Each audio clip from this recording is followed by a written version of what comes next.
Bonjour Yvan dans la tour, Bonjour Valentin. merci de nous rejoindre sur ce magnifique événement NFT Paris, à Paris pour la deuxième année consécutive. Vous allez voir plusieurs vidéos dans tout ce magnifique endroit. Lilian a pu en tourner quelques-uns et j'aurai l'occasion de recevoir quelques acteurs, dont Yvan de la Tour, que je côtoie depuis plusieurs années déjà, mais on n'a jamais eu l'occasion de discuter ensemble sur un podcast. On a parlé ensemble dans le cadre du dernier journal papier de Cryptost. Tout à fait. Excellente édition. Excellent, merci beaucoup Yvan. Ce n'est pas du tout sponsorisé.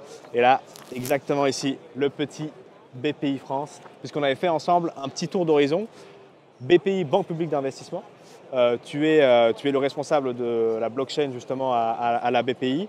Et votre travail est d'accompagner une partie de cet écosystème, une partie de l'écosystème blockchain de fait, qu'on retrouve justement dans ces stands à Paris aujourd'hui dans le cadre de NFT Paris. Est-ce que tu peux nous dire quelques mots justement sur le rôle qu'a BPI? On a vu dans le journal que vous avez investi plus de 70 millions d'euros, soit en prêt, soit en investissement direct, auprès de plusieurs startups.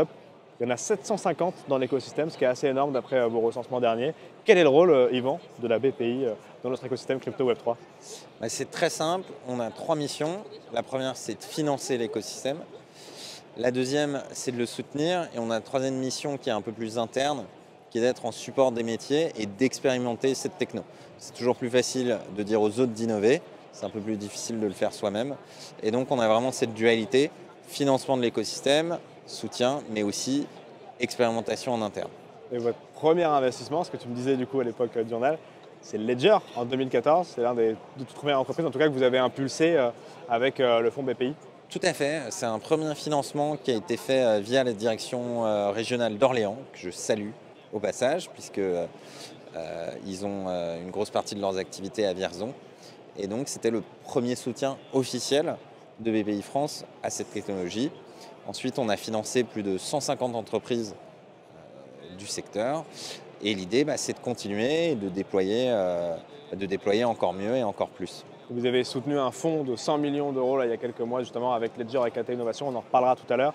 Un petit coup de tampon de la BPI, mais justement c'est super de voir que dans cet écosystème crypto, on l'a vu, tu peux difficilement traverser tout ce grand événement sans être alpagué par des gens parce que tu es relativement connu de cet écosystème, tu es l'un des interlocuteurs particulièrement appréciés de ce mastodonte parapublic.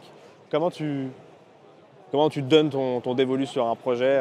On a dit qu'il y avait Ledger, mais il y en a un paquet d'autres que vous avez soit aidé, soit des financements à prêt à taux zéro. Donc effectivement, c'est un prêt à taux zéro, rien d'expliqué de plus, mais ça aide les lancements, soit en investissement direct. Comment tu choisis, parce que c'est ton job, les projets que tu vas aider à travers la BPI?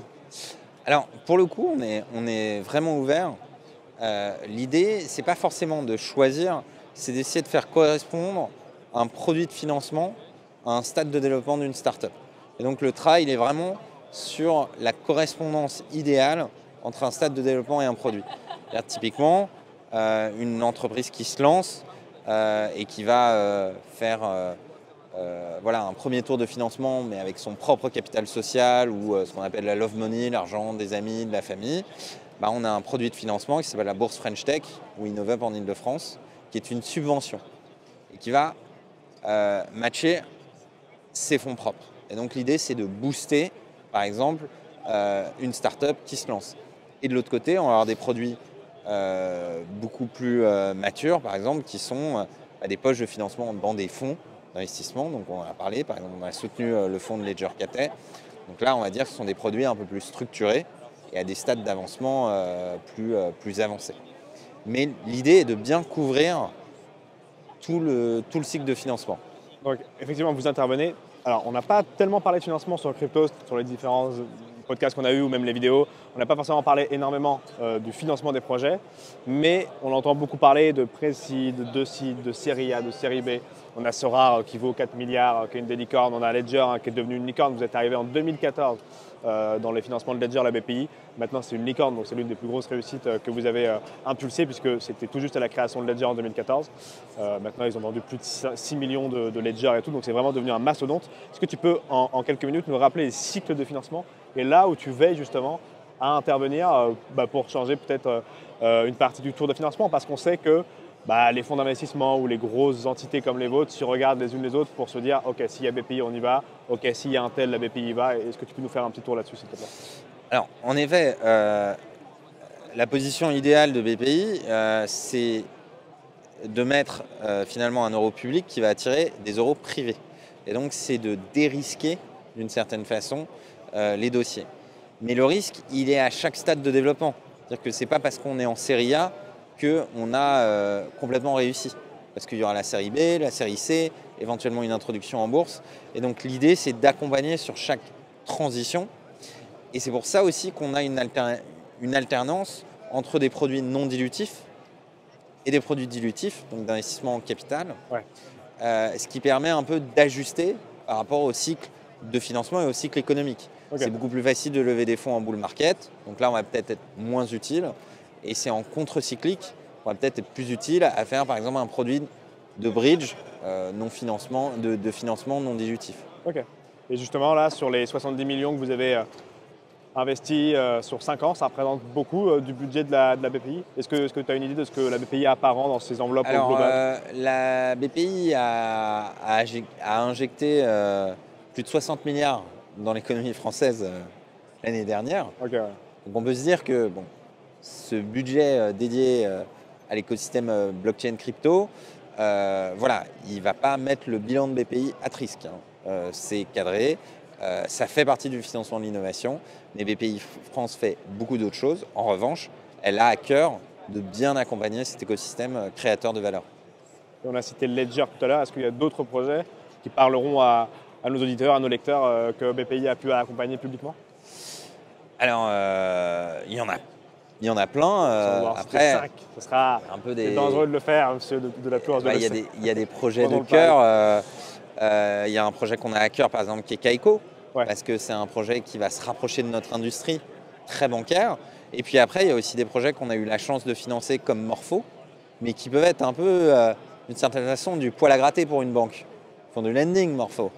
On est une banque. Bon. Donc, ils le font peut-être avec un peu moins de ressources que nous. Ouais. Mais c'est aussi très intéressant et on est très fiers de les soutenir. Mais il n'y a pas que la finance. Il y a des entreprises dans le gaming, voilà, des acteurs comme Comet. Il y a des nouveaux players comme justement Playmakers qu'on va essayer d'accompagner. L'idée, c'est de les accompagner au mieux. Et puis, il y a des choses plus liées à l'univers du B2B. On est un investisseur dans Ariani, par exemple, donc là, plus dédié luxe. Mais voilà, la chance qu'on a, c'est de pouvoir accompagner notre écosystème. Maintenant, la mission qu'on a, c'est d'être le bon sparring partner et d'être présent au bon moment. Et effectivement, c'est ce que tu disais tout à l'heure, il y a deux formules. Il y a vraiment la formule où vous apportez des prêts à taux zéro, c'est-à-dire ça aide à lancer l'entreprise. Et il y a l'autre. Pas toujours à taux zéro, ça peut être un mix. Oula. On est une banque, il faut qu'on se finance. Mais vu les cas, taux taux aujourd'hui, voilà, nos propositions de financement sont très compétitives. Oui, effectivement, avec le taux d'usure et tout qui a augmenté. Mais effectivement, il y a cet aspect-là. Et tout à l'heure, pour bien préciser encore une fois aux gens qui n'ont pas l'habitude de parler de fonds d'investissement et autres, quand tu disais non dilutif et dilutif, c'est quand vous prenez des parts sociales dans une entreprise. Et là, du coup, vous êtes actionnaire et vous faites partie de la valorisation de l'entreprise, hein, c'est ça? Tout à fait. Donc c'est pas la même vision. Vous avez un produit où finalement c'est du financement, vous attendez d'être remboursé. Mais l'astuce du non dilutif dans les cycles d'innovation, c'est que finalement, quand vous ferez votre levée de fonds, vous allez rembourser cette dette pour alléger votre bilan. Et en effet, du dilutif, où là vous intervenez au capital et il y a une prise de risque plus importante. Donc, ce ne sont pas les mêmes produits, mais les deux sont complémentaires. Et un entrepreneur averti, en fait, va bien utiliser ces deux produits en fonction des besoins. Avec justement, sous les sous-catégories, on l'avait aussi identifié dans le journal papier, c'était le côté très... il y a plusieurs verticales, il y a des sous-narratifs que vous avez en tête, parce que toi, tu as une grille au bout d'un moment pour ne pas partir dans tous les sens. Et justement, celle que vous aviez le plus et le mieux financée, il y avait la custody, donc Ledger, grosso modo. Et on avait identifié ça comme étant un marché qui fonctionne bien, avec des business models. Puis il y a des sous-catégories sur lesquelles vous prenez peut-être un peu plus de risques, où justement, il y a une volonté de faire connaître de l'écosystème cette sous-catégorie, et d'autres catégories où c'est pour emmener les entreprises à l'international et tout. C'était ce dont on avait... T'as vu, je m'en souviens bien. J'écoute. Hein. Tout à fait. Et c'est quoi alors ces sous-catégories? Comment tu pourrais les qualifier un petit peu? Par exemple, en effet, la custody, c'est très mature. On a investi en Ledger, également dans Defense. On va travailler avec 165 sous-catégories à date. Ok. Donc il y a des méta-narratives. Hein. Les NFT, c'est une sorte de méta-narrative. Après, les NFT appliqués au jeu, les NFT appliqués à la propriété intellectuelle. Du coup, ça va être des sous-narratifs des NFT. Et on va classer ça, en effet, par la maturité du marché. Plus il y a de business, plus c'est mature. Mais justement, nous, il faut qu'on soit intelligent pour financer là où ça coince un peu. C'est-à-dire typiquement la science décentralisée, les privacy layers, les projets de privacy comme Sysmo. C'est hyper intéressant. Ouais. Mais c'est dur à financer aujourd'hui. Cette narrative n'est pas complètement avérée. Donc c'est là où finalement on a encore plus d'efficacité en tant que financeur public. Si tout le monde finance quelque chose, les finances publiques ont peut-être plus d'intérêt à aller vers de nouveaux horizons. Et tu parlais tout à l'heure de Morpho. Morpho, c'est la plus grosse levée de fonds étudiante devant Facebook. C'est un projet français. Vous l'avez effectivement participé autour de table. Cryptost a également participé au financement de Morpho. Sysmo également, qui est une très belle levée de fonds à plus de 70 millions d'euros de valo, il me semble, si je ne dis pas de bêtises. Et vous êtes à l'origine. Et quelque chose que tu as dit là qui est très intéressant, c'est la science décentralisée et tout ce qui touche autour de ces synergies-là. Comment tu restes au contact de ces narratives? Comment tu restes au contact de cet écosystème? C'est quoi tes solutions pour rester attentif à tous ces enjeux-là? C'est les rencontres en fait. Tout simplement, c'est qu'on est dans un écosystème de passionnés. C'est risqué de lancer des projets dans ce secteur. La science décentralisée, les gens nous expliquent sur quoi ils travaillent, pourquoi ça pourrait améliorer le cycle de la recherche. Bon, après, à titre personnel, je suis un peu sensible parce que j'ai travaillé en labo de recherche et c'est vrai qu'on peut améliorer des process. Et en plus, BPI France est d'autant plus partie prenante sur cet aspect sciences décentralisées, puisqu'on est un gros financeur du plan Deep Tech. Donc, la vision, c'est qu'on peut financer de l'innovation, mais c'est de financer de l'innovation dans les labos de recherche pour qu'elles génèrent les startups de demain. Ouais, c'est ça. Ok, très bien. Et j'ai entendu effectivement à plusieurs reprises que les approches que vous avez, qui sont aujourd'hui, vous mettez en fait ce qui fonctionne depuis toujours à profit de la crypto et de la finance décentralisée, du Web3 et tout ce dont on a cité à l'instant. Mais il y a une thématique qui tient à cœur et qui avance, c'est à peu près la même chose, mais en parlant de tokens. On connaît la tokenomics, on connaît les cryptos, évidemment sur Cryptost, peut-être moins la BPI. Qu'est-ce que vous nous préparez autour de ces sujets de tokens ou de prise de participation en token au sein de BPI France? Alors, il y a deux sujets. Il y a un sujet important qui est la tokenisation, qu'on suit beaucoup, qui est quelque chose, notamment avec le DLT pilote régime, donc là, assez cadré, assez bancaire. Et puis, il y a tout ce qui est, comme tu dis, tokenisation, tokenomics. Et on a assez vite joué le jeu, puisque par exemple, on a investi en Ariani, mais on a un warrant sur les tokens. On a fait une première opération en token. Et ça, c'est assez énorme, parce que tu le dis effectivement de manière assez fluide, mais ça reste important comme changement de paradigme. C'est un step important, mais on est dans un cadre totalement défini. Bien sûr. Depuis la loi Pacte, on a un cadre légal, comptable, fiscal, complètement cadré. Donc, on ne fait rien. Ça reste un pas de côté quand même pour une grosse structure comme ça reste innovant, c'est nouveau. Tout à fait. Et donc, chaque métier de BPI France s'adapte, comprend ce que peut apporter un token, ce qu'il faut vérifier en plus. Mais c'est une première étape.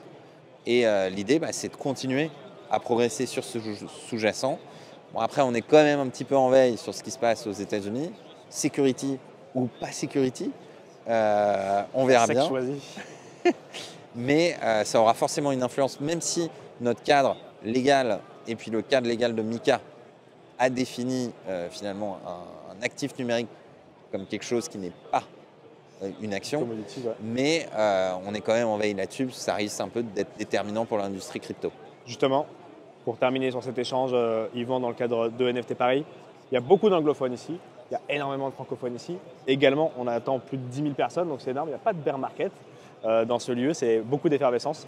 Comment se positionne la France, comment se positionne l'Europe dans le financement? Est-ce qu'on a les épaules assez larges pour mener, comme le souhaitent Bruno Le Maire et Jean-Noël Barrot, notre ministre du numérique et notre ministre de l'économie, la marche dans le Web3 en Europe et dans le monde? Est-ce qu'on se positionne bien ou est-ce qu'on est un petit peu en retrait? Alors, c'est une très bonne question. L'outil qu'on utilise pour benchmarker ça, c'est les levées de fonds. Bon. Donc, dans le monde, la France est le 8e écosystème mondial sur la blockchain. Et en Europe continentale, c'est le premier, devant l'Allemagne. Donc, on n'a pas à rougir de notre position. Maintenant, c'est une compétition constante. Donc, il faut continuer nos efforts, consolider les positions. Mais oui, la France et Paris ont une vraie place reconnue dans cet écosystème. Et ce sera très passionnant de le voir grossir dans les prochains mois, les prochaines années en France et toute l'Europe qui pousse ces idées. Merci beaucoup Yvan d'être venu sur ce canapé blanc dans le cadre de NFT Paris. À très vite. Salut. À bientôt.